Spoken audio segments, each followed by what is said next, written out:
Maravilha. Nós gastamos um bocado de tempo na aula passada falando sobre o espaço de Hilbert adequado para a gente abordar a questão de um conjunto, né, de partículas em interação. Né? A gente passou um tempão falando, olha, o espaço de Hilbert tem que ser assim, assado por quê? Porque tem tais e tais propriedades das partículas elementares, criação, aniquilação, essas coisas todas, né? Relação entre massa e energia do Einstein, né? Partículas que têm massa podem virar partículas que não têm massa, pode acontecer de tudo isso. Então a gente precisa de um instrumento teórico capaz de descrever essa situação. Né? Esse é o espaço produto tensorial e a gente montou estados dentro do espaço produto tensorial. Né?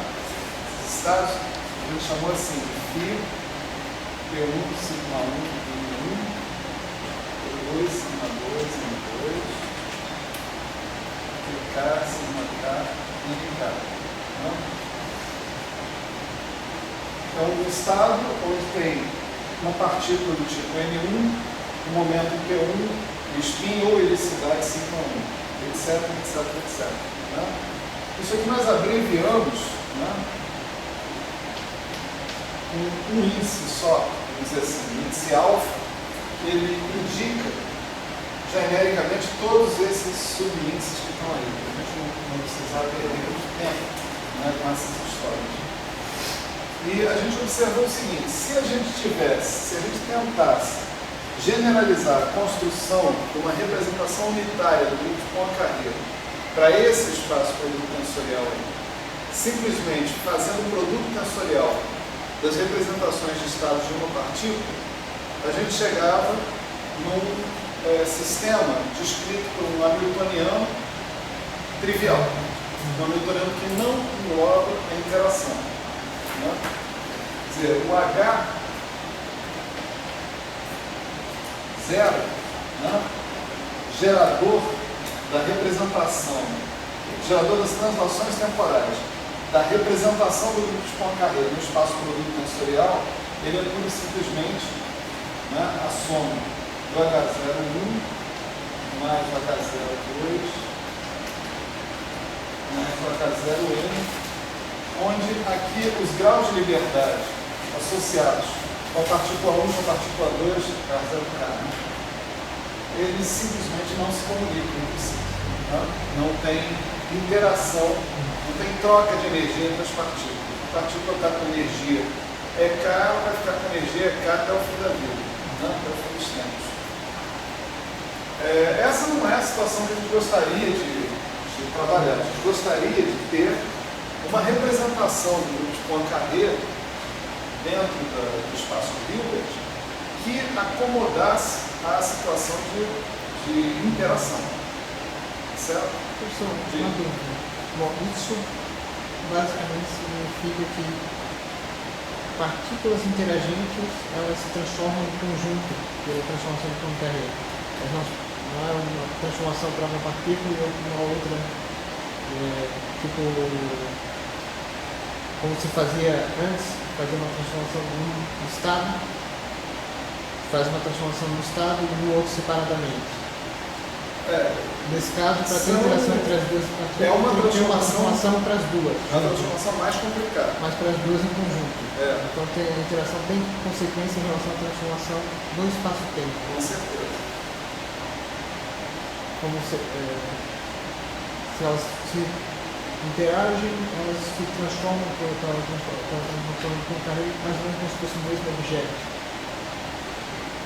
Se elas interagem, a transformação do Poincaré, digamos, duas partículas interagentes, a transformação do Poincaré nesse sistema de duas partículas interagentes trata o sistema, é como se o sistema fosse uma coisa, sim, uma coisa só, não você, pode separar ele.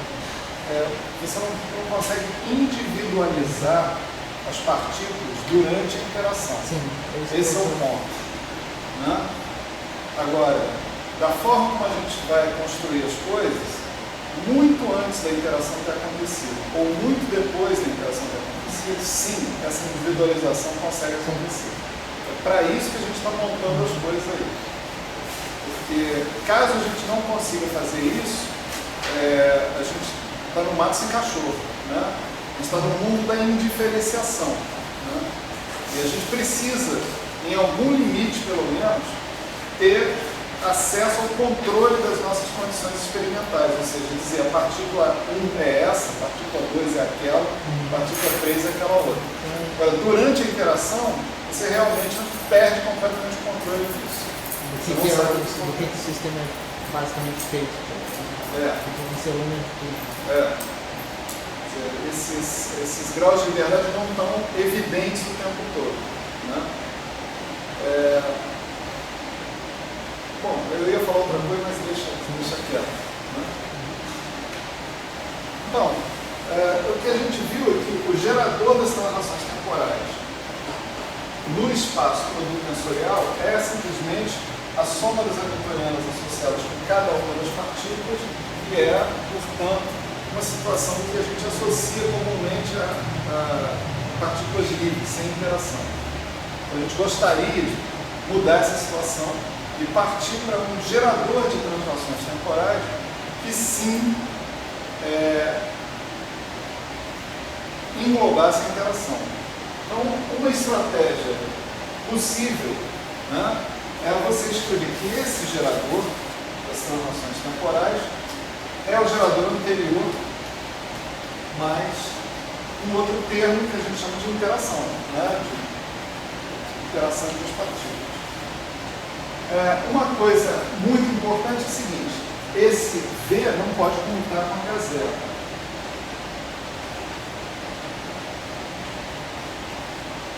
Se o V comutar com H0, os dois podem ser diagonalizados simultaneamente, e você já conhece a base de autoestados do H0, são esses caras aqui. Então você não saiu da situação de partículas livres, né? Você apenas vai dar um shift nos níveis de energia de cada uma das partículas livres. Um shift diferente, etc., mas nada que não seja trivial, tá certo? Então essa condição aqui é uma condição essencial se você quer chegar nisso aqui. Isso aqui vai garantir algum tipo de não trivialidade na evolução dinâmica do seu sistema. Ele vai dizer, suponha que você comece com um estado assim, esse estado não vai ficar assim até o fim dos tempos, ele vai mudar.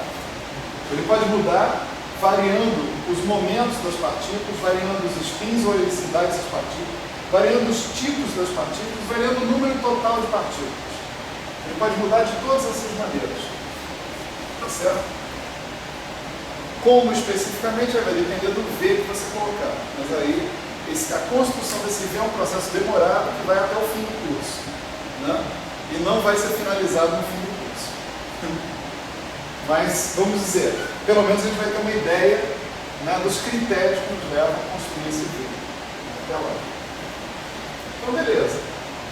Já que, né, o novo hamiltoniano do nosso sistema é esse H que está aqui, o novo gerador das translações temporais é esse cara que está aqui. Pausa. Espera aí, antes de eu falar isso, não precisa fazer pausa. É pausa no meu discurso.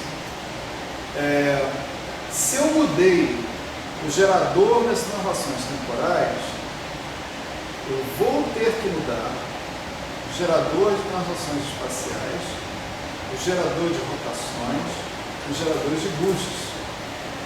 Está claro isso para vocês? Sim ou não?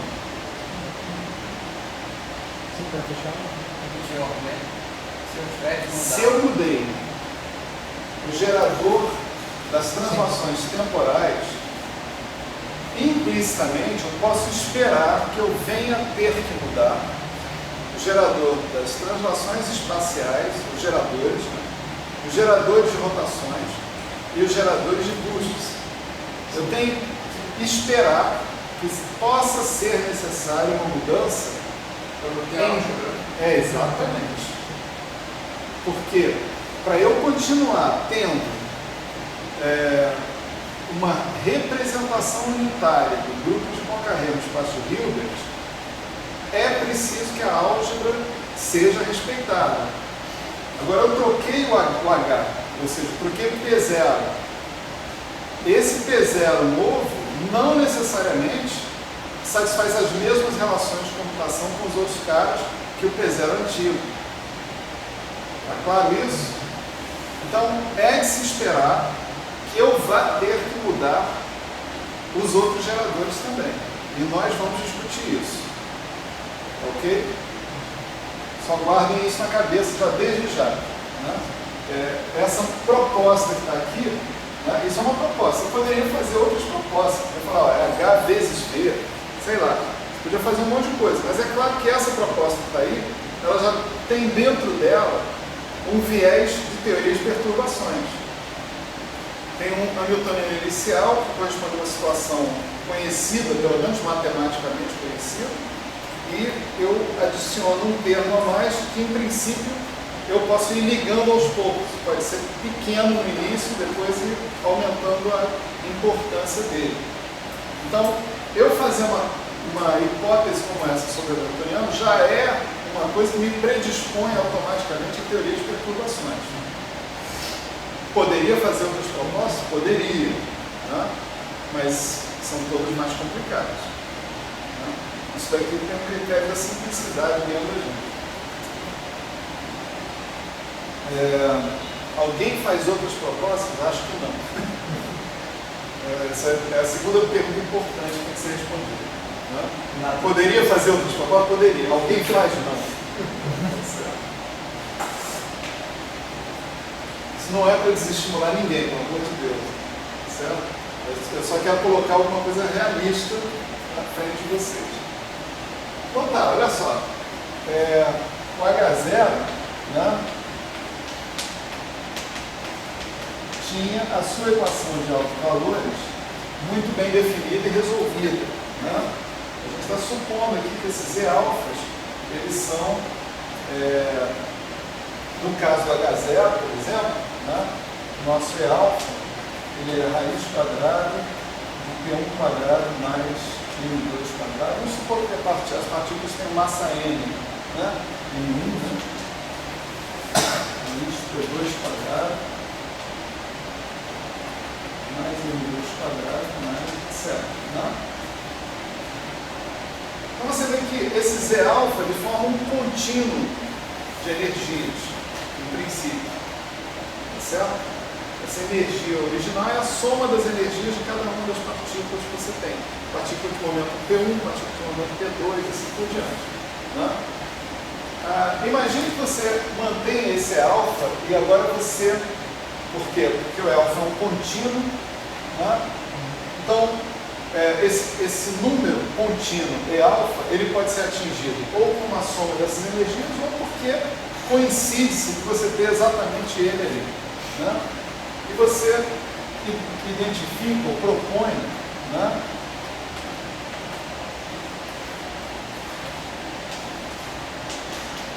mais duas equações de autovalores associadas ao mesmo valor numérico da energia contínua que a gente está associando aí.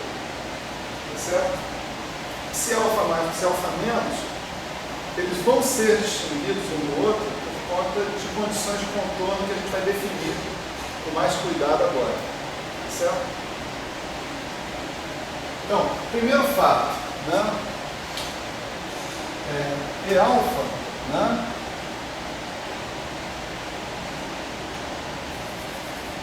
constitui um espectro contínuo de energias. Certo? O que acontece quando você tem um autoestado associado com um autovetor, um autovetor associado com autovalores contínuos? Esses autovalores, esses autovetores não são normalizáveis. Certo? Eles não são normalizáveis. Então isso significa que tanto φ quanto psi-alfa mais menos não são normalizáveis. Isso você pode ver com clareza, por exemplo, observando o que você espera obter com o produto escalar de φ-alfa com φ-beta. Né? Isso a gente viu que era delta alfa menos beta. Essa delta tem um pedaço dela que são deltas de Kronecker, né? Mas tem um pedaço que são deltas de Dirac. Portanto, você não pode fazer alfa igual a beta nessa equação. Essa equação só tem sentido no sentido de teoria de distribuições. Se você pudesse fazer alfa igual a beta e tivesse um número finito ali, você normalizava o φ alfa e o φ beta e você tinha estados físicos. Porque estados físicos têm que ser normalizados. Né? Isso lá no início do curso, né? No início da parte de mecânica quântica, eu estou acreditando aqui que o Álvaro falou isso para vocês. Né? Todo e qualquer estado físico tem que ter norma 1. Por quê? Porque a soma das probabilidades tem que ser 1. Né? E é uma consequência do estado físico ter norma 1 que a soma das probabilidades seja 1. Se ele não tiver norma 1, tiver norma n, finita, você pode dividir pela raiz da norma e aí o novo estado vai ter norma 1. E esse vai ser o estado físico. Se ele tiver norma infinita, aí ele não é um estado físico. Porque aí, se você calcular a soma das probabilidades, ela não dá 1, ela dá infinito. Tá certo? Então, estados que são associados com o espectro contínuo de alto valores dos operadores, que eles são autoestados, não são estados normalizáveis, e isso acontece em particular com esse φ alfa e esse φ beta, e você pode esperar que vai acontecer com o psi alfa mais ou menos também. Qual foi a ideia atrás de forçar que agora tanto o Hamiltoniano livre quanto o Hamiltoniano com interação, o nosso alto valor é alfa? Isso a gente já falou um pouco sobre isso, vamos falar mais. Né? Eu podia colocar aqui, né? Sei lá, se não é, tirar esse alfa de consideração e tentar resolver esse problema de alto valores para um E contínuo arbitrário. Tá certo? Essa é a ideia. Mas eu vou usar um artifício. Vou dizer, todos os S associados com H, já que os autovalores do H são todos contínuos, tá certo? Eu vou parametrizar os autovalores do H do mesmo jeito que eu parametrizo os autovalores do H0, com E alfa. Por que isso? Vai ficar mais claro daqui a pouco, tá certo? Porque eu vou impor condições de contorno, e essas condições de contorno vão trazer implicitamente nelas a ideia de conservação de energia. Tá certo? Então eu vou dizer, olha, é uma energia contínua que coincide com a energia E alfa que está lá. Tá certo? Eu vou botar um índice alfa para me lembrar desse fato que o psi está associado com isso. Tá certo? Na verdade, esse índice alfa vai fazer um papel mais amplo do que isso, mas está cedo para a gente falar dele. Vamos falar mais um pouco. Então, já que os caras não são normalizáveis, quem são os estados físicos aqui na história? Os estados físicos vão ser φg, por exemplo, é integral em d alfa de um certo g de alfa φ alfa.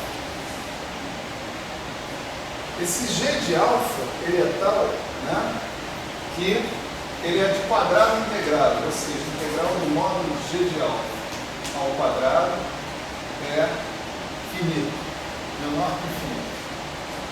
Certo? É um número normal. Essa é a condição que faz com que o φ de g seja normalizável. Né? Então, você pode agora calcular a norma do φ de g.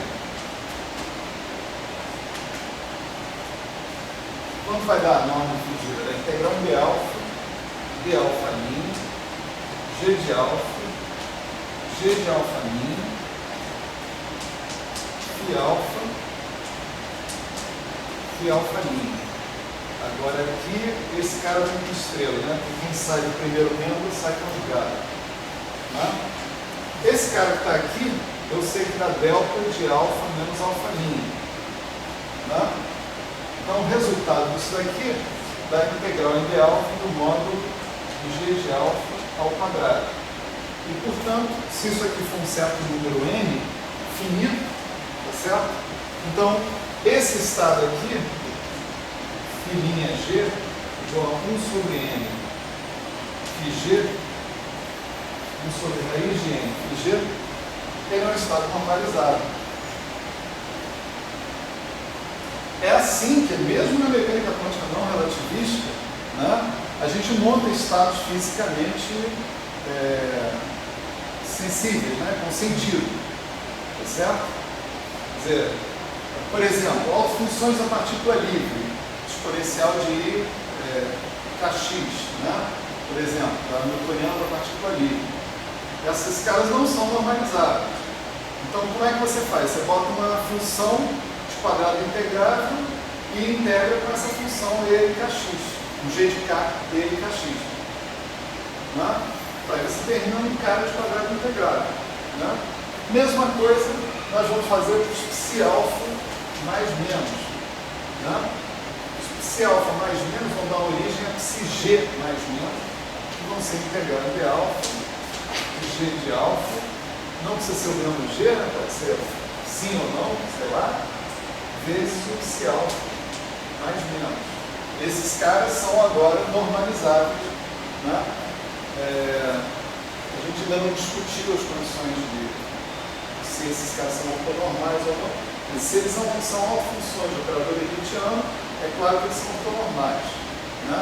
E você pode ortonormalizar a base para autovalores diferentes, diferentes para autovalores degenerados, por exemplo, que eventualmente apareçam.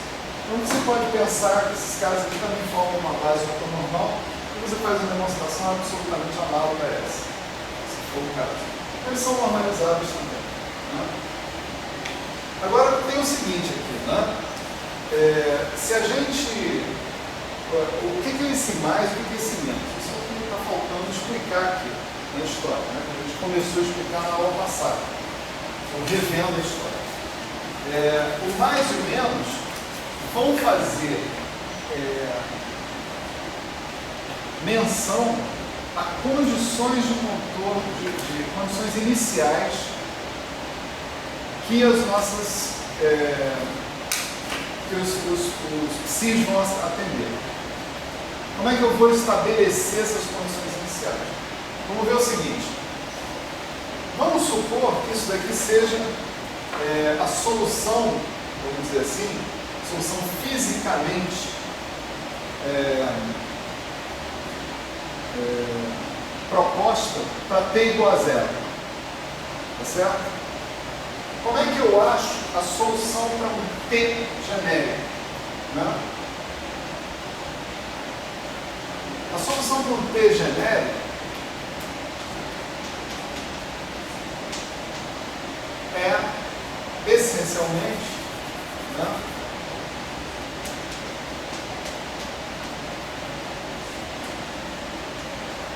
a ação do operador de evolução temporal sobre o psi g. Vou escrever assim.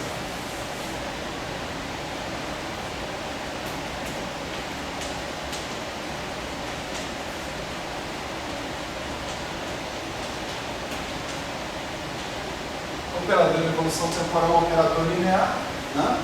Então isso daqui vira integral de alfa, g de alfa, e a menos i de alfa t, psi alfa mais menos. Então, dada a solução num certo tempo t igual a zero, a solução num tempo t genérico é obtida se eu conseguir resolver a equação de autovalores, né? E se eu encontrar esse psi alfa mais menos. É assim que a gente faz também na mecânica quântica não relativística. Não tem nenhuma diferença aqui. Né? Da mesma forma, eu posso verificar a evolução temporal do φg fazendo exatamente o mesmo movimento, só que com h0.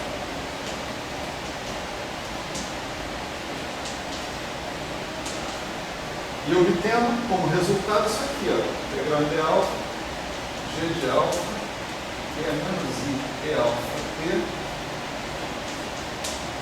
phi alfa. Certo? Usando a linearidade do operador de evolução temporal associado com h0. Maravilha!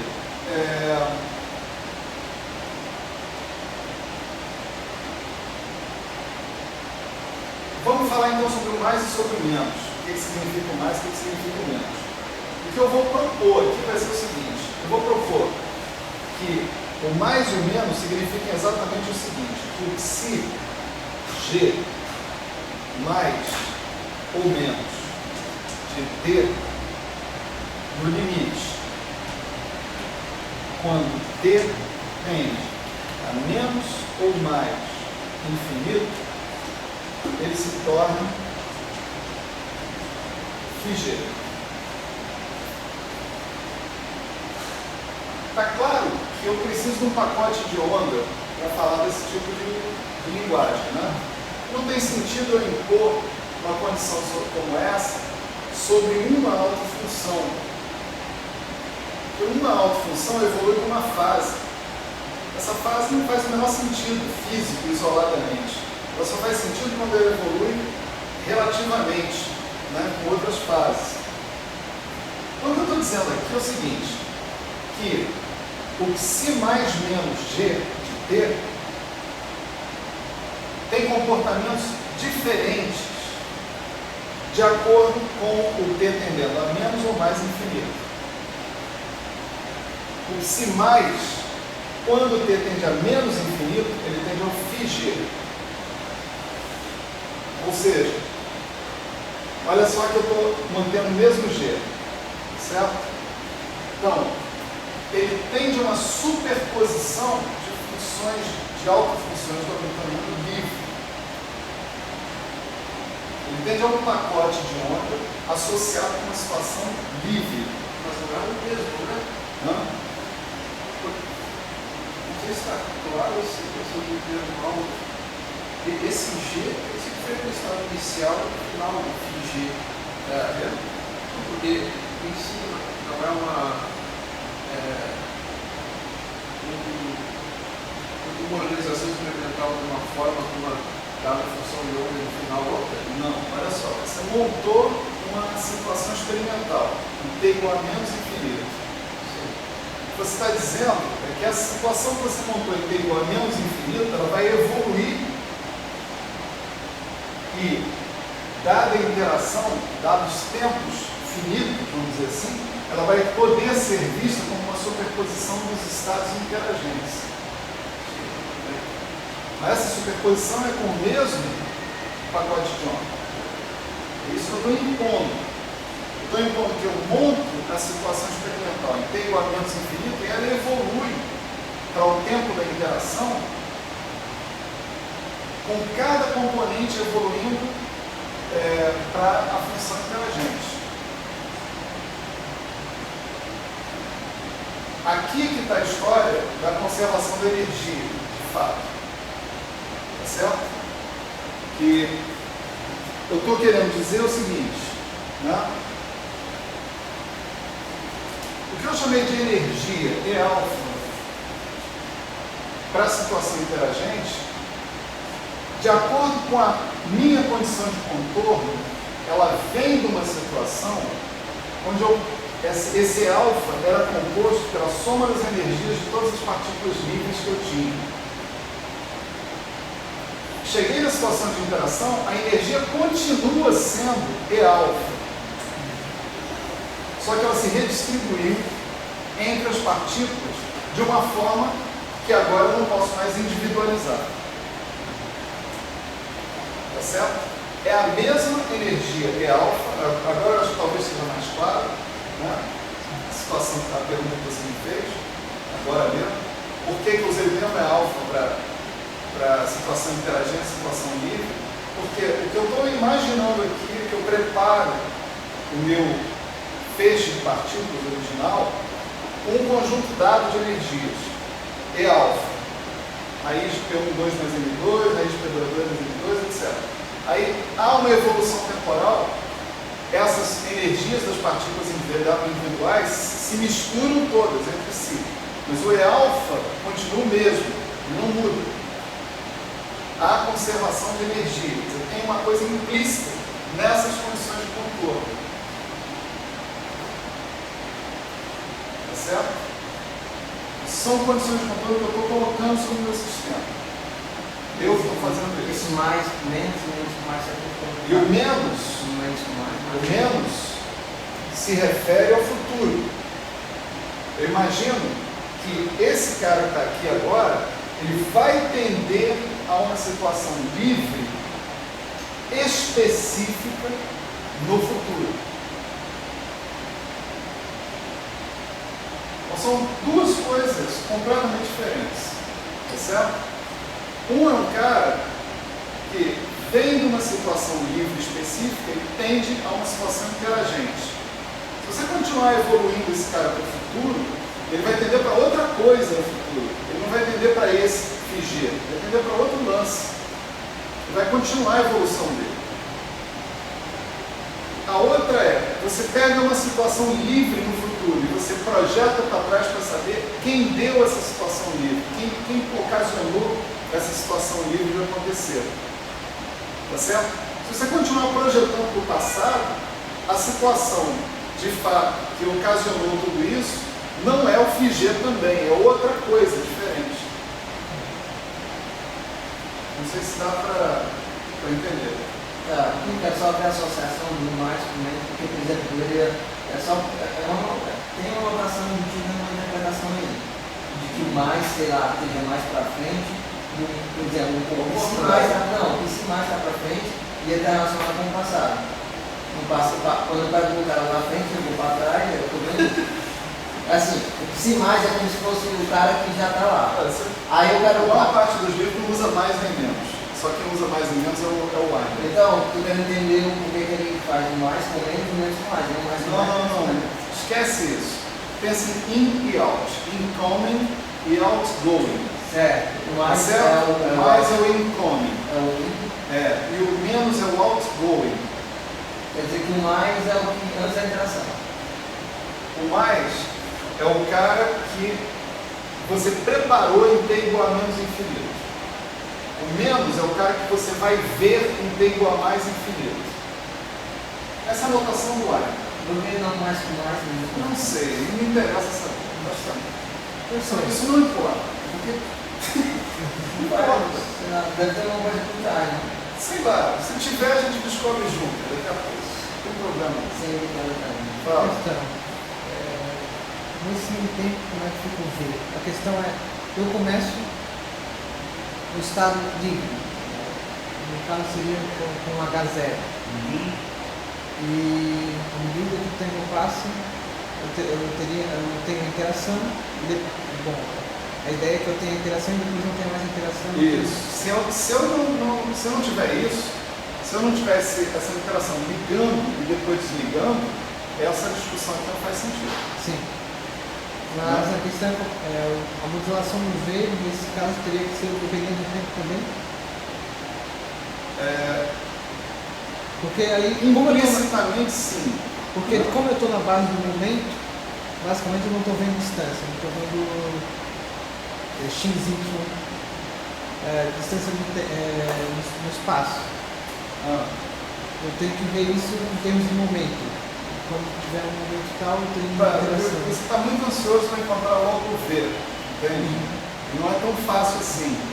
Mas sim, te digo que você teria que garantir de alguma maneira que o V não está presente, pelo menos de modo significativo, em todas as escalas de tempo. Tá certo? Vamos pensar no eletromagnetismo. Tá certo? Vamos pensar em partículas interagindo via eletromagnetismo. O que acontece efetivamente no eletromagnetismo? Se você pegar um elétron e outro elétron, o alcance da interação eletromagnética é infinito. Então já era. Né? Porque nunca o V vai sumir. Vai sempre estar aparecendo. Mas efetivamente, né, em todas as situações experimentais razoáveis, né, há uma blindagem. À medida que você se afasta da sua carga, né, você tem outras cargas aparecendo e tem outras coisas em volta que vão te fazendo situações mais complicadas, momento de dipolo, momento de quadripolo, momento de octopolo, coisas assim. Então, a partir de um certo momento, a tua interação eletromagnética efetiva, ela decai muito mais rápido do que no sobre R2. fosse um dipolo, por exemplo, cairia como um sobre não sei quanto, um sobre R5, né? Uma coisa assim. Então, efetivamente, embora a interação de um elétron com um elétron seja de alcance infinito, né? Há uma situação de blindagem, e nessa situação de blindagem você pode dizer que efetivamente o eletromagnetismo acontece dentro de um raio limitado, dentro de uma situação da partícula precisa chegar perto o suficiente para conseguir interagir significativamente com a outra. Né? Gravitação já não é assim. Né? Mas a gravitação vai para outro caminho. A interação é fraca demais. Né?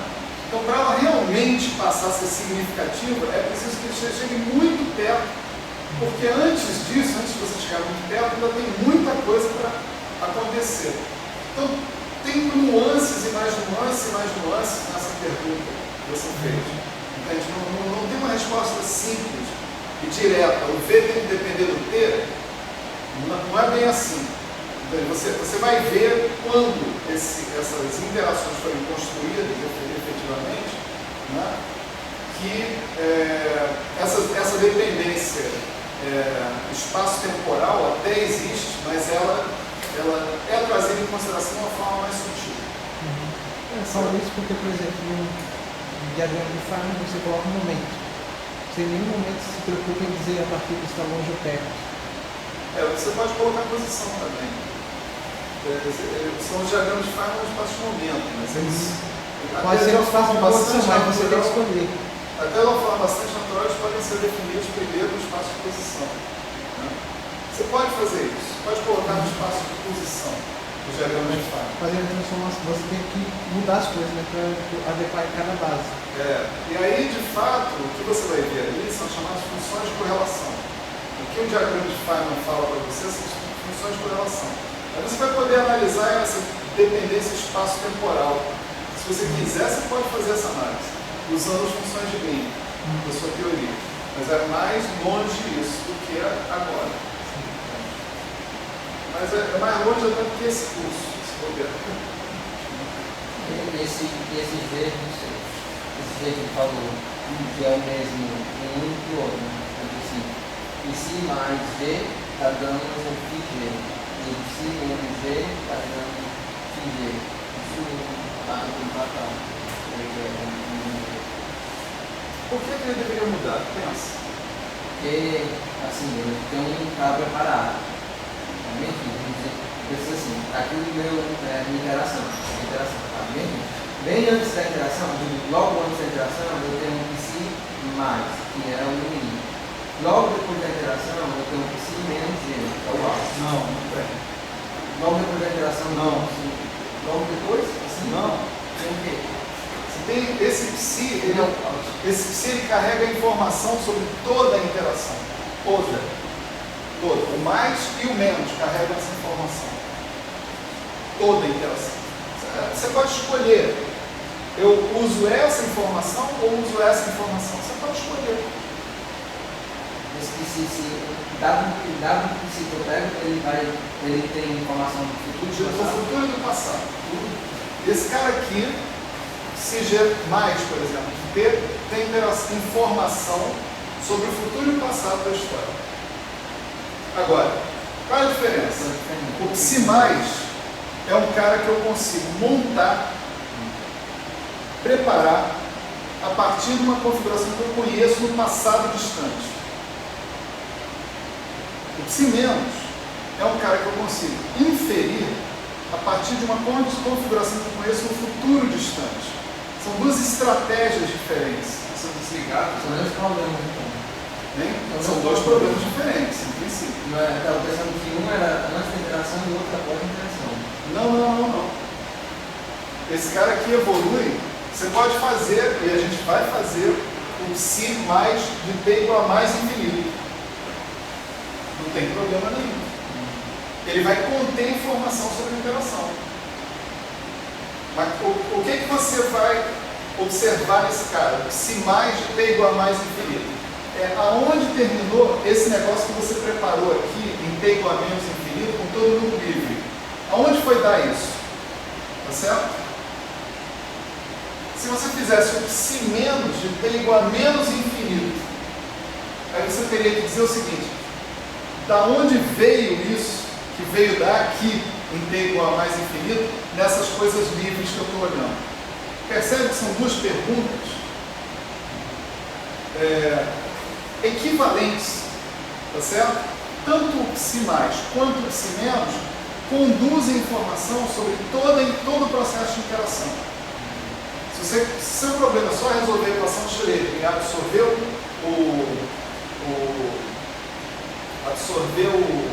informação sobre a interação, você pode escolher: eu vou usar o psi mais ou vou usar o psi menos. Mas você vai ver, todos nós vamos ver, né, que usar os dois é importante, é interessante na definição das coisas que a gente mede fisicamente. Tá certo? Usar os dois. Mas vai chegar a hora de usar os dois. Por agora, vamos apenas dizer o seguinte: eu tenho duas maneiras equivalentes de descrever a situação da interação dentro do meu sistema. Ou descrevo com psi mais, ou descrevo com psi menos. Tá certo?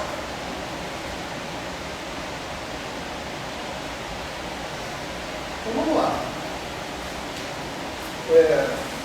Pode parecer que a gente está perdendo tempo, mas eu não acho que seja perdendo tempo de jeito nenhum. Eu acho que isso aqui tem que ficar realmente muito claro.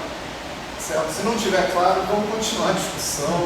O problema é de quem estiver assistindo depois. Tá certo? Quem não apareceu aqui. Aí vai ficar aquele tédio: pô, que saco, eu já entendi isso há 5 horas e o cara continua repetindo. Não, dá para sempre avançar.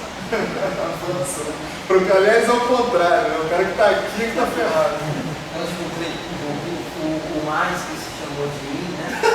O mais que se chamou de mim seria um problema quando você conhece o passado dele ou você conhece o futuro dele? Conheço o passado. O mais você conhece o passado. Para eu conhecer o futuro, eu tenho que resolver a equação de Schrödinger. E o menos seria o O seguinte: menos, eu conheço o futuro, e para eu conhecer o passado, eu tenho que resolver a equação de Schrödinger. Então, mais eu conheço o passado. Aula mística. Aula o quê? Mística. Acho que assim ficou legal, né? Não sei. Eu estou gostando, pelo menos, da forma como ficou.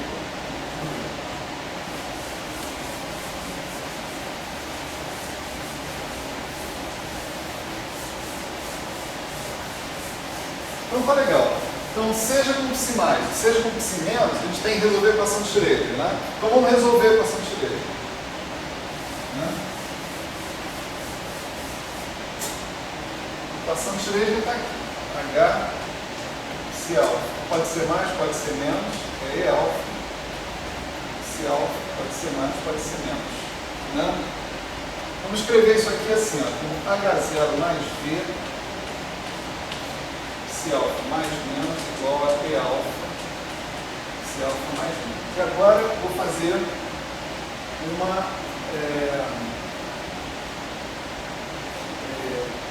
vou me aproveitar indevidamente, tá certo? De uma fragilidade que eu mesmo introduzi aqui. Eu vou passar o H0 psi alfa mais menos para esse lado. Então eu vou ficar com o seguinte: P alfa menos H0 psi alfa mais menos é igual a V psi alfa mais 1. Tá certo? Uma estratégia para a gente resolver essa equação é a seguinte: eu tenho aqui um operador P alfa menos H0. Eu multiplico pela inversa desse operador, tá certo? E adiciono a solução particular. Eu adiciono a solução da homogênea associada. Né? Vamos supor que a equação seja isso, eu multiplico pela inversa, pela função de Green desse operador, né?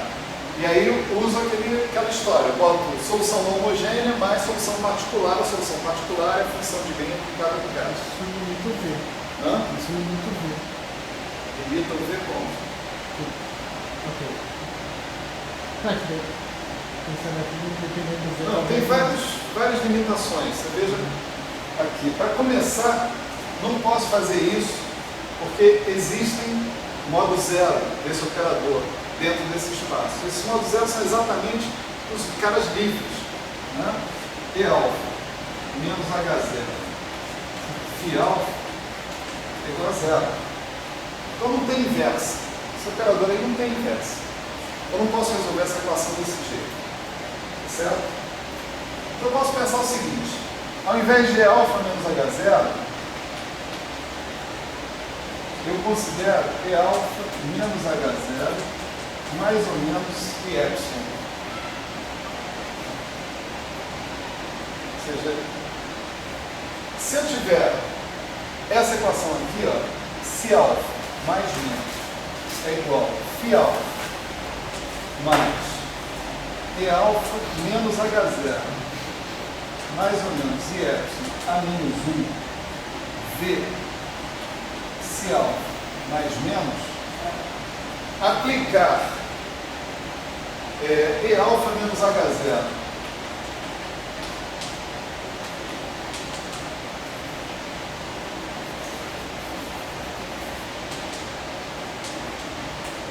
no se alfa mais menos vai me dar o quê? Apliquei desse lado, do outro lado vai aparecer I epsilon φ alfa, porque E alfa menos H0 φ alfa dá zero, e desse lado o operador acaba de inverter o cara que está lá. Se eu tomo agora o limite quando o epsilon tende a zero dessa história, eu caio exatamente na equação que eu tinha. E alfa menos H0 se alfa mais menos é igual a V se alfa mais menos. Então uma estratégia pode ser você resolver aquela equação com epsilon diferente de zero e no final fazer o epsilon tender a zero.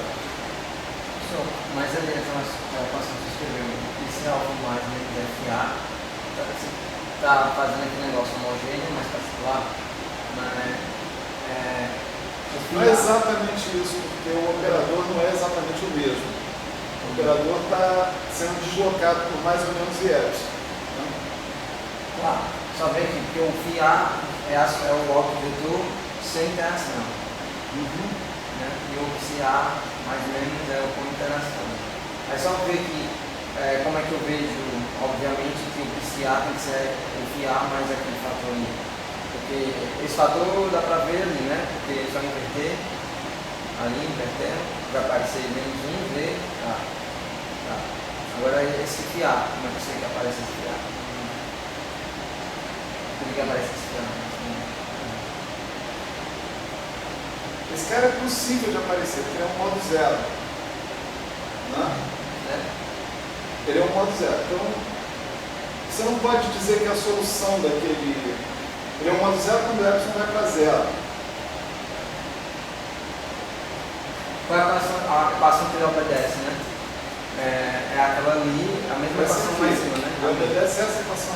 E alfa menos H0 φ alfa dá zero. É meio isso. É a solução particular, mas é a solução da homogênea, mas solução particular. Só que para epsilon, diferente de zero.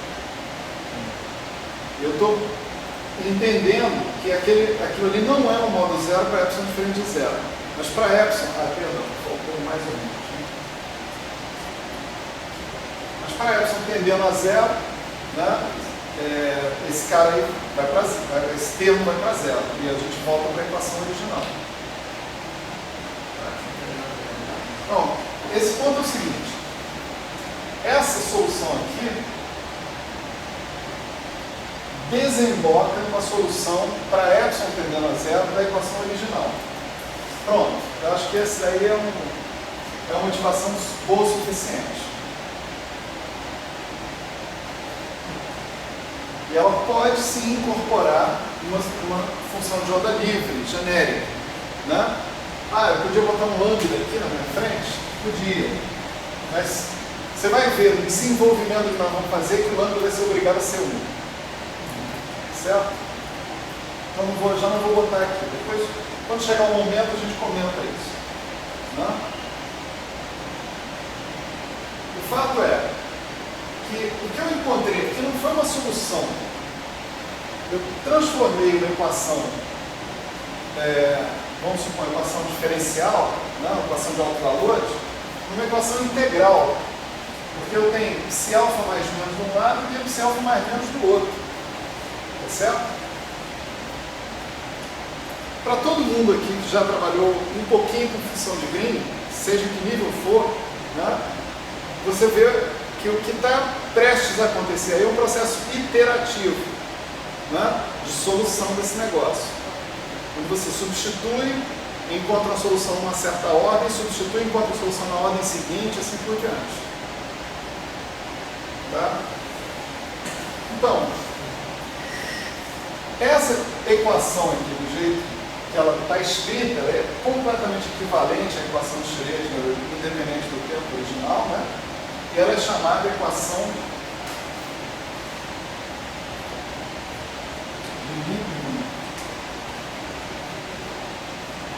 Liebman-Schwinger.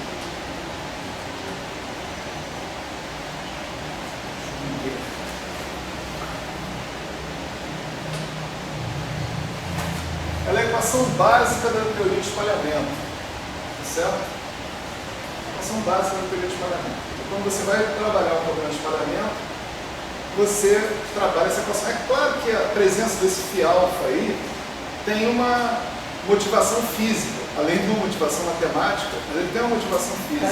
Essa fórmula que você escreveu aí na lousa, então a gente está usando ou é algo que a gente deduzido da linha?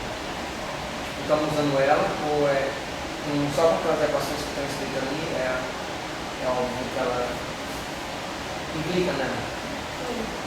Não sei.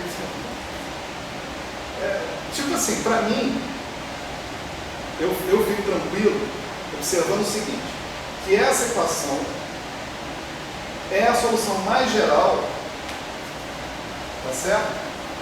Que vem desembocar no limite quando o epsilon tende a zero, na equação original que eu tenho. Ela você está incomodado com o φ alfa. Você está incomodado com o φ alfa. Se não tivesse φ alfa, você estava feliz. Né? Mas assim, intuitivamente você botou... Não, você está feliz. O φ alfa é a solução da homogênea, vamos dizer, entre aspas. Mas o φ alfa tem uma razão física para estar aí também. Né? O φ alfa está querendo dizer que você, num primeiro momento, a tua solução interagente é a solução livre. Num segundo momento é que aparecem os efeitos da interação. Entende? Agora, parece ser perturbativo. Esquece, claro que é perturbativo. Mas então talvez tenha, né, então de fato pode ser que venha a ser construído de outra forma e ele está aceitando que ela vá. Né? Mas de que outra forma, cara? Sei lá, com perturbação, sei lá. Como perturbação? Não tem mais perturbativo para a primeira ordem de... Não tem nada perturbativo aqui. Não. Isso aqui não tem nada de teoria de perturbações. Isso é pura matemática. Você saiu do lugar onde tem singularidade, com mais ou menos e epsilon. Você tem uma singularidade. Você tem um operador que não tem inversa. Esse cara aqui. Aí você trocou um operador que não tem inversa para um operador que tem inversa. Tá certo? Qual a solução dessa equação? Se o operador tem inversa. É só isso. Se o operador tem inversa, né? Se existisse a inversa, a solução era isso. Pura e simplesmente. Só que no limite, quando o epsilon tende a zero, ele não tem inversa. Então eu tenho que somar um modo zero. Que corresponde a essa situação. Essa é a solução geral desse problema. Eu não estou fazendo teoria de perturbações. A teoria de perturbações está vindo a mim. Eu já fiz a teoria de perturbações quando eu escrevi que o H é H0 mais V. Quando eu escrevi isso, eu abri a porta para fazer teoria de perturbações. Entende? Mas agora não. Agora eu estou raciocinando matematicamente apenas.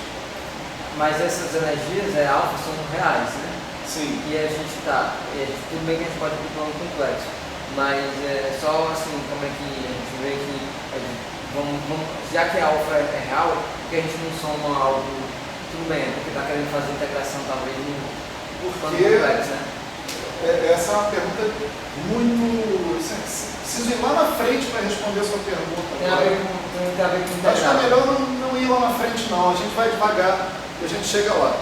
Entende? Porque é um procedimento padrão que a gente tem de estar resolvendo uma integral, eventualmente, e tirar os polos de cima do eixo real. Você bota no eixo complexo. Se você botar um número real, você só está deslocando o polo assim. Então, pronto, é isso que entendi agora. Esse aqui está dizendo mesmo integração. Você vai ver. Entendeu? Calma. Né? Primeiro, isso aqui não é um chute. Não tem nada chutado aqui. Isso aqui é uma coisa extremamente natural, tá certo? De você transformar essa equação que está aqui numa outra representação. O mais ou menos e epsilon só está entrando aí como uma maneira intermediária de você contornar a singularidade que você tem.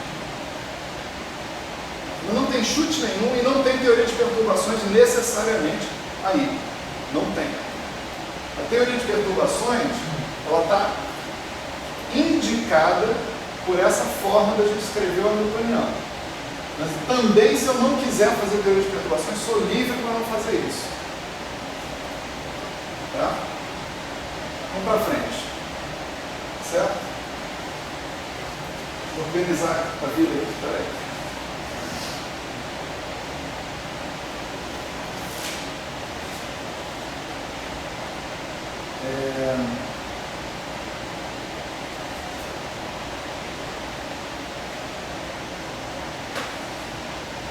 Olha só.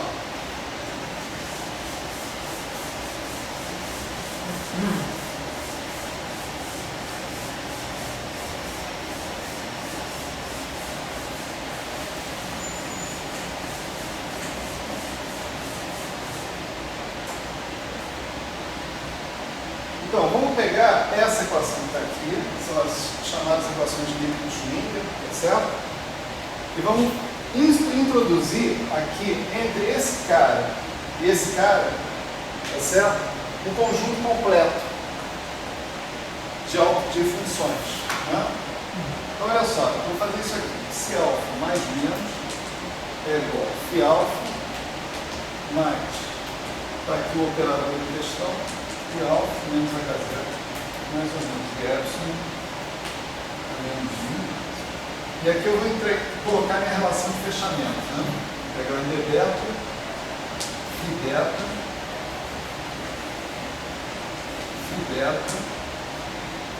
V, C alfa mais menos.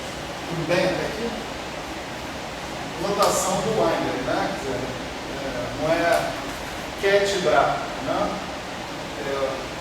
Estado e produto escalar do estado com o que resta lá para frente. Né? Então, maravilha. Por que eu escolhi φ beta, cara livre? Porque esse cara é um autoestado do H0. Tá certo? E esse operador aqui é um operador que tem os mesmos autoestados que o H0. Né? Então, quando eu aplicar esse operador aqui, o resultado vai ser ele calculado sobre os autovalores do H0. Então, isso aqui dá φ alfa mais integral d beta, v c alfa mais menos, dividido por E alfa menos alto valor do H0 associado com φ beta, E beta, mais ou menos E epsilon. Está percebendo o que eu estava falando? Embaixo, sim. O cara virou um denominador. Se não tivesse mais ou menos E epsilon, você teria uma singularidade em E alfa igual a E beta. E essa singularidade aparece, porque você está integrando sobre todos os estados beta. Vai ter um estado beta que a energia dele é igual ao do E alfa, então explode.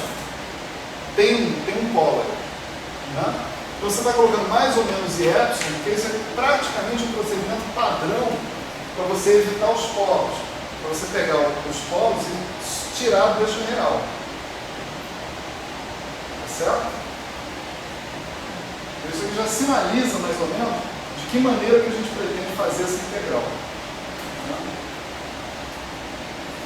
Bom, esse objeto que está aqui, ó, eu vou chamar T beta alfa mais menos. Tá certo? E agora eu vou pegar essa expressão que está aí e vou inserir no meu pacote de onda. Por que eu vou inserir no meu pacote de onda? Porque eu tenho que verificar se essa solução da equação de Schrödinger satisfaz ou não as minhas condições de contorno. Tá certo? Então, eu vou pegar e escrever o que é o psi g mais menos de T. Vamos relembrar, psi g mais menos de T, integral em d alfa, g de alfa, e a menos i e alfa, P, si alfa mais menos. Não é isso? Olha, de T. Vamos estar evoluindo no tempo. É aqui, sobre esse cara, que eu posso impor ou não condições de contorno. Então, quando eu substituo esse psi alfa aqui dentro, eu vou ter o seguinte, ó, vou integrar de d alfa, g de alfa, e menos i, e alfa, p, φ alfa, que é o primeiro termo que está lá, mais integral de alfa, de beta, g de alfa, exponencial de menos i alfa t, φ beta, t beta alfa mais menos, tudo isso dividido por e alfa menos e beta, mais ou menos e x. Certo?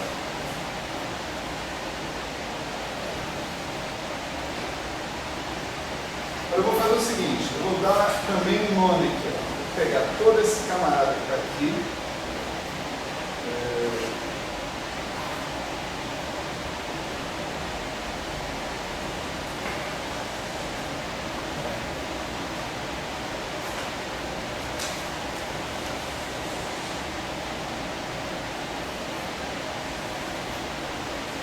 só o φ beta que eu vou deixar de fora, tá certo?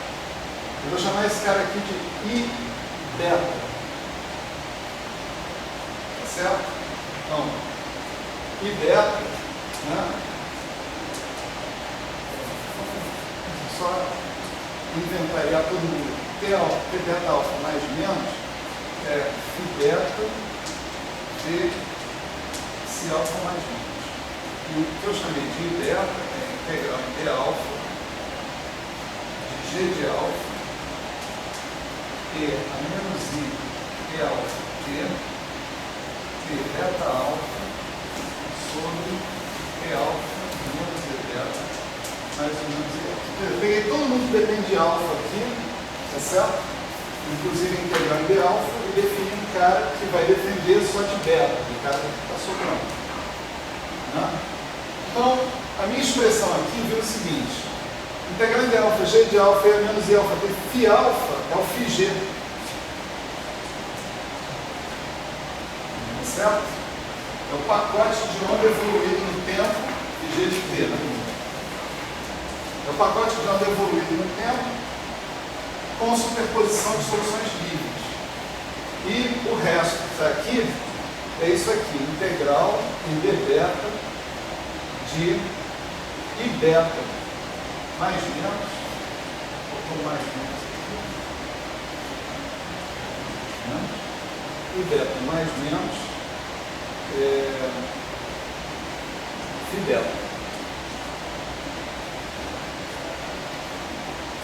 Agora eu tenho condições de testar o que eu estou propondo.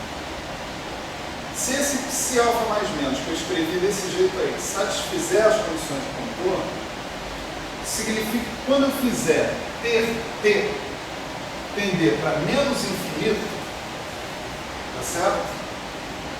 Se eu fizer t tender para menos infinito, o psi mais de t vai ter que tender para o φg. Quando eu fizer t tender para mais infinito, o psi menos de T vai ter que tender para o φg. Isso significa que o I beta, tá certo? Vai ter que se anular nesses dois limites. O I beta vai ter, o I beta mais, são dois caras. O I beta mais vai ter que se anular para ter ido para menos infinito. E o I beta menos vai ter que se anular para ter indo para menos infinito. Por que ele tem que anular e não integral? Porque a integral está sobre um conjunto completo de funções, não tem como ela se anular se os coeficientes não forem zero. Para isso aqui ser zero, isso é uma combinação linear de funções linearmente independentes. Você só consegue isso aqui de zero se os coeficientes forem zero. Né? Então, I beta mais T, isso aqui em geral é diferente de zero, né? Mas esse cara em T igual a menos infinito, isso aqui tem que ser zero. E o I beta menos de mais infinito também tem que ser zero. Se isso acontecer, eu estou com uma solução, pelo menos formal, da equação de autovalores que eu estou montando ali. Está claro isso? Satisfazendo as condições de contorno que eu impus dentro da história. O que é livre e deriva? É só o G e o V? Não. Livre? É, o que pode ser O G não é livre nem interagente. O G sou eu que escolho. Não é. O G de alfa. Sou eu que escolho. Livre que eu digo desse tipo livre de que chamar de determinado pela teoria. Que a gente pode mexer para dar. Livre. Certo. É o G. Não, o G é completamente livre. Não? Ele é completamente livre, mas é arbitrário.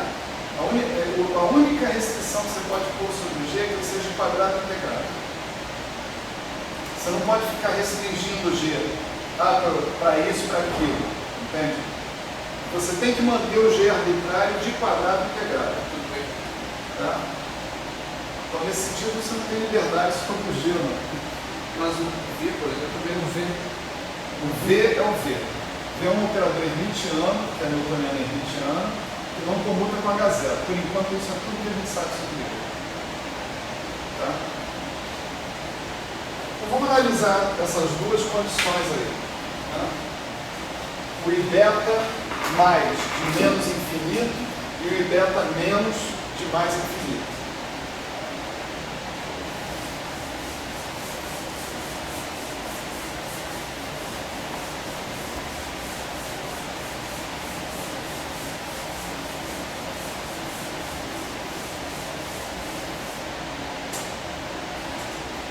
Então, vamos lá.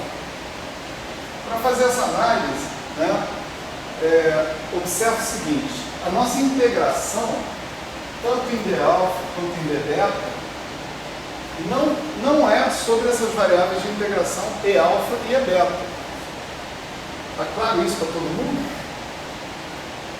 Quando eu escrevo D alfa, eu estou falando D3P1, D3P2, D3P3, tarará, tarará. Aí soma sobre os sigmas, soma sobre os n's, assim por diante. Não é? Eu não estou somando sobre a energia.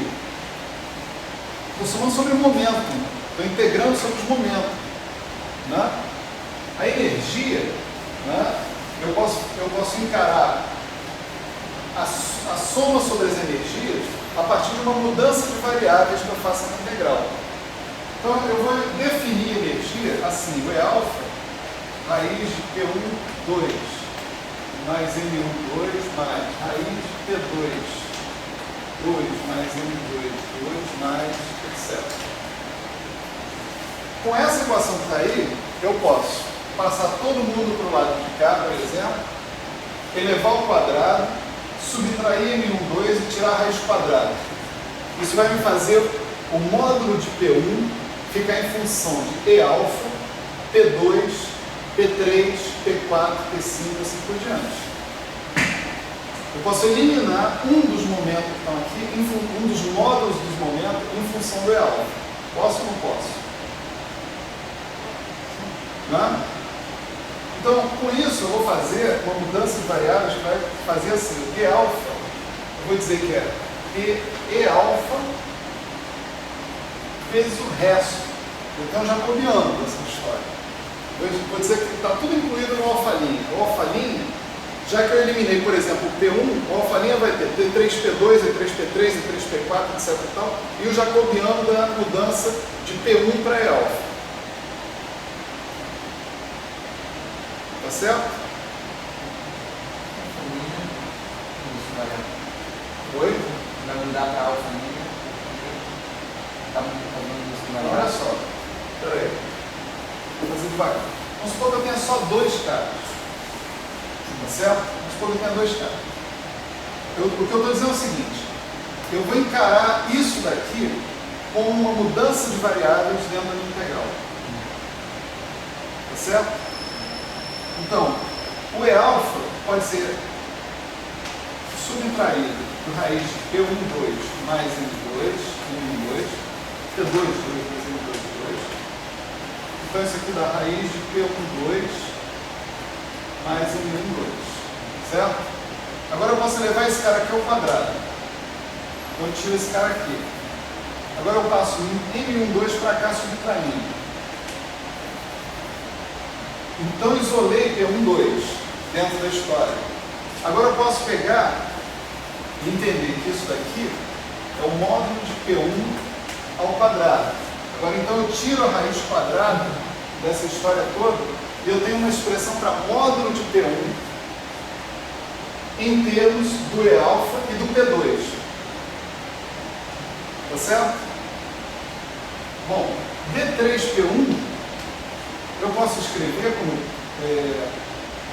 módulo de P1 ao quadrado, D módulo de P1, D ômega de P1. Ômega de P1, ângulo sólido de P1. Então, eu tenho uma integração sobre dP1, D módulo de P1. Se eu escrevo P1 igual a isso daqui, eu estou expressando P1 em termos de uma nova variável E alfa.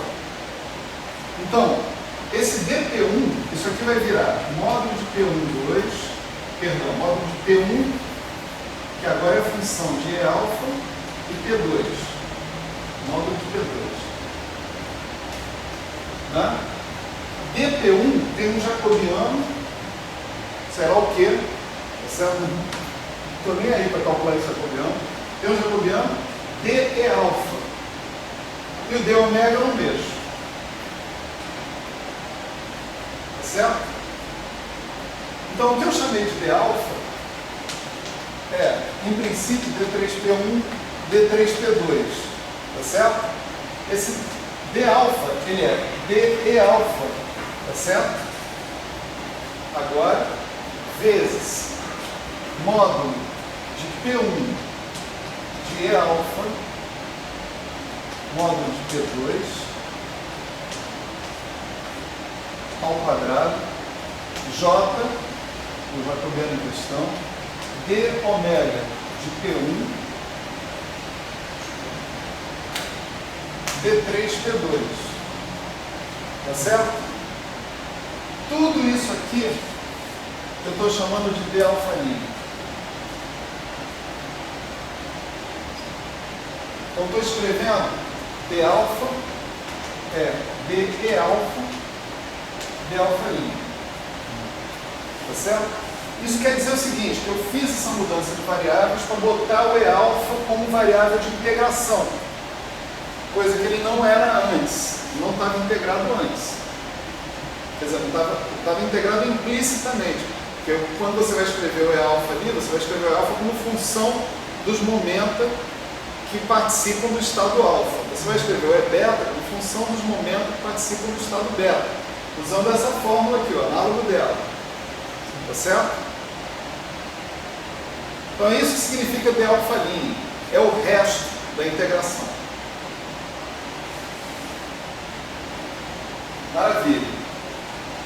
Então, com isso, né, a integral é uma questão que eu estou considerando, liberta,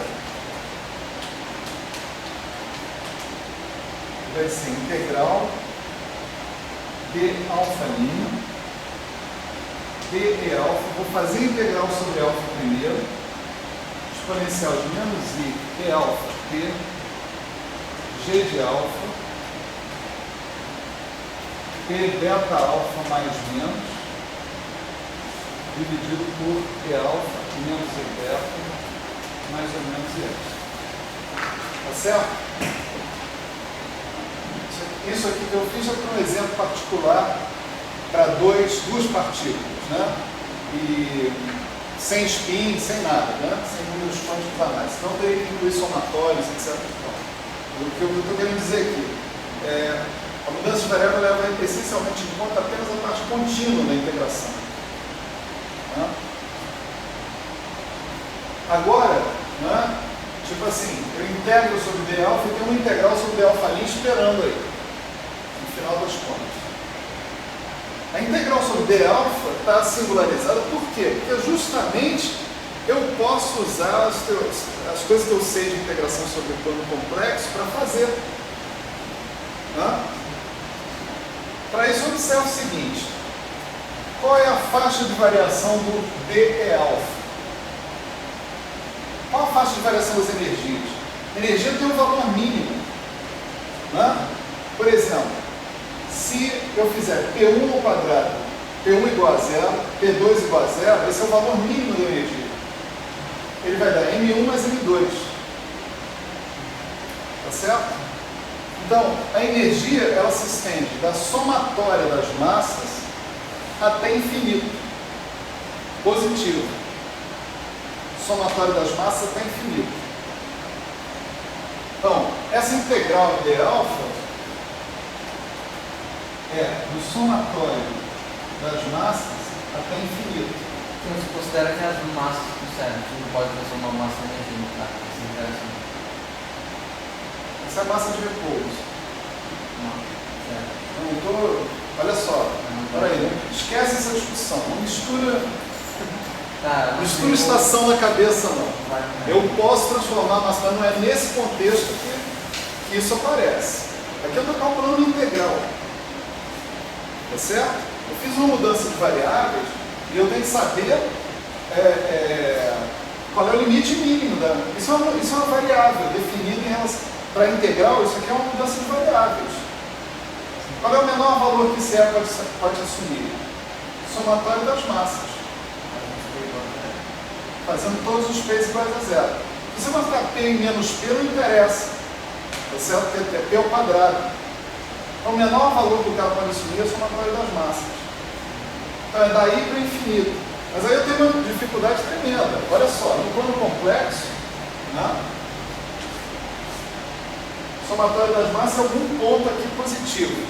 Né? A energia E alfa, por exemplo, eventualmente ela está por aqui. Quando fizer, por exemplo, E alfa igual a E beta menos I epsilon, né?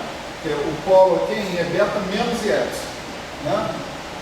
O polo vai estar aqui, né? Não está nada claro qual é o contorno de integração que eu tenho que encontrar aqui. Se a minha integração na energia começa efetivamente aqui, no somatório de todas as massas. A situação, uma situação mais geral, não é uma configuração com massa arbitrária também, que não pode ser zero? Não, eu estou considerando uma configuração de partículas. As partículas podem ter massa ou não ter massa. Então, vamos supor que nenhuma delas tenha massa, a integral começa aqui, no zero. Mas, em geral, a integral começa aqui, no ponto aqui. Eu tenho um argumento para ver se dá para deixar de zero a infinito, fica mais bonito. Não é só ficar mais bonito. É essencial fazer essa extensão para ir de zero a infinito. Mas eu tenho sim um argumento dentro dessa história. O argumento é o seguinte: o G de alfa, tá certo? O que é G de alfa? G de alfa é uma função de quadrado integrável. mas ela está concentrada, ela é só apreciavelmente diferente de zero dentro de uma certa região em torno de alfa igual a um certo alfa zero. Ou seja, o momento P1 em torno de P1 zero, o momento P2 em torno de P2 zero, assim por diante. Ah, Hã? Ela vai mexendo nessa integração. Não, o G de alfa só é diferente de zero mais ou menos por aqui assim. Vamos supor que aqui está a energia é alfa, né? O G de alfa é uma coisa assim. Fora dali, ele é essencialmente zero. Foi assim que eu escolhi ele, né? É assim que a gente monta um pacote de onda. A gente aproxima, a gente não sabe com certeza qual é a energia, qual é o momento da partícula. Você fala, eu monto um pacote de onda para que as partículas tenham energia e momento dentro de uma certa janela. Então, seu G de alfa é assim que você escolhe, para que ele funcione dentro dessa janela. Só seja diferente de zero dentro dessa janela. Então, a integral daqui para cá é zero, de qualquer jeito. Tá certo? Então, pensando no G de alfa, que seleciona essa faixa aqui, você pode estender essa integral aqui para uma integral de menos infinito a mais infinito. A parte que você somou é irrelevante, mesmo que corresponda a energias que não fazem o menor sentido físico. Por quê? Porque elas são multiplicadas por zero, essencialmente. Esse G faz que seja zero. Então, o G anula para aqueles alfa em questão. Então, para isso eu defino o G desse jeito, né? Para isso eu tenho que definir o G fisicamente falando. Tá certo? O que é o G? O G representa a minha ignorância sobre o momento preciso das partículas. Eu não tenho ignorância sobre o spin, eu não tenho ignorância sobre a carga, sobre os outros tipos, mas eu tenho ignorância sobre o momento, porque o momento é uma variável contínua. Então o G representa uma função concentrada com máximo na região onde eu quero que o momento seja o mais provável e decaindo rapidamente para fora dali, para não ter uma largura muito grande. Tá certo? Esse G é uma delta mesmo. Não é uma delta. Não, mas a integral Se ele for uma delta, fudeu. Desculpa aqui a câmera. Se ele for uma delta, a minha função não é de quadrado integrável. Não pode ser uma delta. Ele tem que ter uma largura diferente de zero. Mas eu não quero que seja uma largura gigantesca, que ele seja gordo pra caramba. Por quê? Quanto mais gordo ele for, maior é a incerteza que eu tenho no momento. E não, o delta vai ser tipo uma gaussiana. Ele é concentrado num certo ponto. Então o G, ele aparece por um requisito físico. Né? Eu não sei qual é o momento, mas ele está dentro dessa faixa de incerteza que eu controlo experimentalmente, de alguma maneira. Entende? Então, eu uso esse G desse jeito para estender a minha integral sobre D alfa entre menos infinito e mais infinito. Aí a coisa melhora. Né? Porque se a minha integral está entre menos infinito e mais infinito, olha só. Aqui é E beta e aqui é E beta menos E epsilon. Estou falando do I mais, né? Por exemplo. Certo? Então, eu quero uma integral no plano complexo que está o quê? Em determinadas circunstâncias, nós vamos ver aí a equação, se reduza a integral que eu estou fazendo aqui, ó, de menos infinito a mais infinito. Né? Então, eu proponho aqui um contorno de integração. Né? O contorno de integração vai ser o seguinte: vai ser um semicírculo.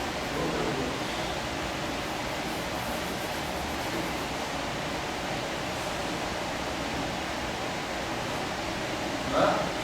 Contornado nessa direção de raio R entre menos R e R. Sob algumas circunstâncias, nós vamos analisar ainda, né? A integral ela decresce sobre o semicírculo quando R tende a mais infinito. Se isso acontecer, se a gente conseguir garantir isso, a integral sobre todo o contorno vai se reduzir à integral só sobre a linha real, que é a integral que eu quero. E aí eu vou poder usar o teorema de resíduos para calcular a minha integral. Tá certo? Bom, como é que é a história aqui? Como é que é o integrando? Integrando a exponencial de menos i e alfa t. Esse cara é o cara mais explícito, né, que a gente tem aqui, como função de t. Né? O e alfa, por sua vez, ele é real de alfa mais i imaginário de alfa. Né?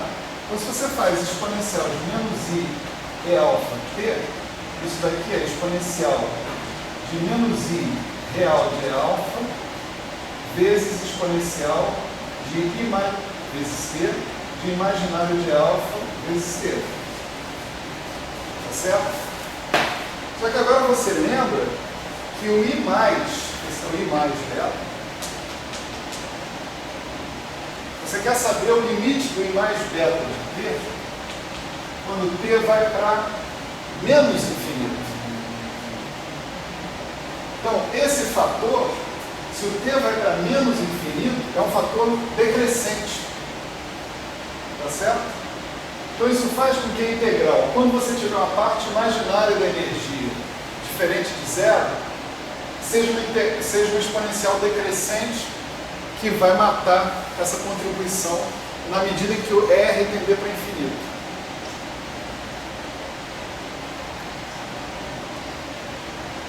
Tá certo? Então, a integral no limite, quando t tende a infinito, sobre todo esse camarada que está aqui, vai se reduzir a integral entre menos R a R.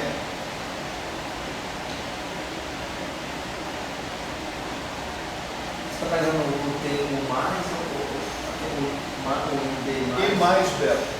O mais está relacionado com o tempo menos infinito. Então eu fecho o contorno por cima, para que eu tenha boa propriedade de convergência. Tá certo? Mas ali, se o tempo vai para menos infinito, aquela exponencial. Não, o tempo não vai para menos infinito.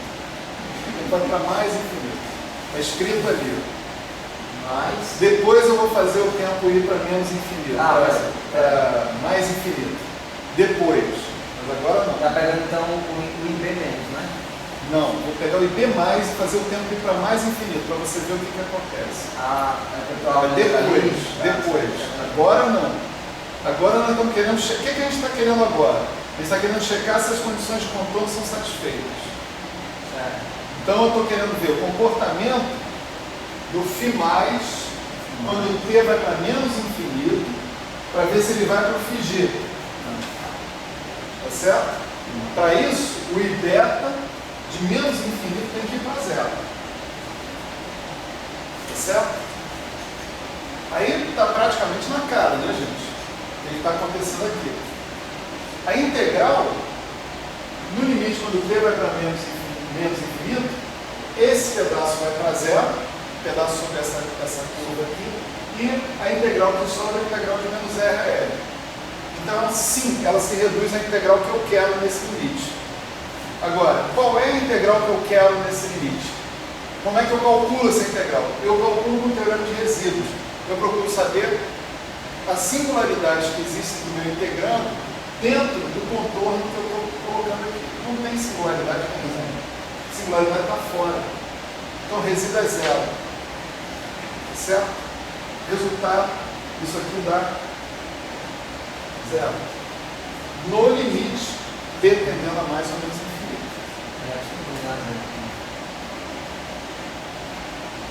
Esquece o epsilon. Aí depois que você fez esse limite, você manda o epsilon para zero. Certo? Então você está pegando aqui, está fazendo o tempo indo para mais infinito. Menos. Tempo menos infinito. Isso. O tempo indo para menos infinito. Ali no caso, quando o tempo é para menos infinito, a exponencial de menos infinito decresce muito rápido. Então, ok. Então a parte imaginária daquele cara e tal. esse argumento é um argumento para dizer que é esse o contorno que eu tenho que usar, porque meu interior me converge aqui sobre esse eixo, sobre esse pedaço aqui. Aí a minha pergunta é, aquele assim que a gente faz? Aquele o quê? Com aquele assim, o que tem Que é assim, gente. é elevado a menos I, é alfa T. Esse é um fator oscilatório. Esse está entre -1 e 1. Esse não tem problema nenhum. Tem um I ali. Tem um I ali. Esquece ele. O que interessa é esse aqui, da parte imaginária. Certo? Então, resultado. Né? Se eu fizesse agora o T tender a mais infinito, eu estaria considerando o I menos beta. I menos beta, tá certo? Eu teria outra integral diferente, né? Que é a integral do seu